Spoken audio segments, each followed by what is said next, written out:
ہمارا امام بیچارہ جو ہے وہ پریشان ہے، اس کو فائنینشیل پرابلمز ہیں، ہمارے خطیب کو فائنینشیل پرابلمز ہیں، ہمارا بچہ جو یہاں پہ آج پڑھ رہا ہے وہ 3 سال بعد جب سے فارغ ہوگا تو اس کے پاس کوئی روڈ میپ نہیں ہے زندگی بسر کرنے کا سوائے اس کے کہ 12,000 کی امامت کرا لے یا بیچارہ لوگوں کے گھروں میں کھجل ہو جائے 2,000 روپے پہ قرآن پڑھانے پہ، دیٹس اٹ۔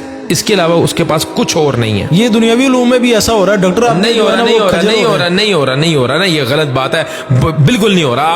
آپ مثالیں نہیں دے سکتے۔ دیکھیں ڈاکٹر کو نہیں کھجل ہو رہا۔ 200 ڈاکٹر کی اسامیوں کے لیے 3-3 ہزار کے انٹرویو ہو رہے ہوتے ہیں۔ کیا مطلب؟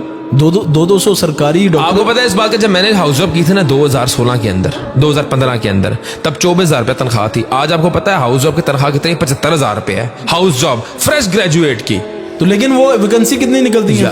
100% لوگوں کو ہاؤس جاب ملتی ہے۔ کیا بات کر رہے ہیں آپ مجھے بات بتائیں۔ آج بھی چلے میری بات سن لیں، آپ میری بات سنیں، ڈاکٹر ہو چلے ایک پوائنٹ کے اوپر ہم اگر نیریٹو ان ڈیپتھ جائیں گے نا تو ایک ٹاپک جو ہے 10-10 گھنٹے کا ہے۔ آپ کو میں ایک مثال دیتا ہوں، اس کے بعد آگے بڑھنا ہے آپ نے۔ ڈاکٹر آج تھڑا پہ بیٹھ جائے نا، پرچیاں کاٹنا شروع کر دے، کوئی یہ نہیں کہتا لوگوں کو تو مانگ کو کھانا ہے، کوئی یہ تو نہیں کہتا نا عزت کی روزی گھر لے کے جاتا ہے، چاہے وہ 10,000 روپیہ لے کے جاتا ہے دن کا، چاہے 2,000 لے کے جاتا ہے، چاہے 500 لے کے جاتا ہے۔ اس خود مختاری کی بات کر رہا ہوں۔ ڈاکٹر خود مختار ہے، یہ لوگوں پہ ڈیپینڈنٹ ہے؟ بتائیں آپ مجھے۔ خود مختار انجینئر خود مختار ہے یا لوگوں پہ ڈیپینڈنٹ ہے؟ اس خود مختاری کا ہم بات کر رہے ہیں۔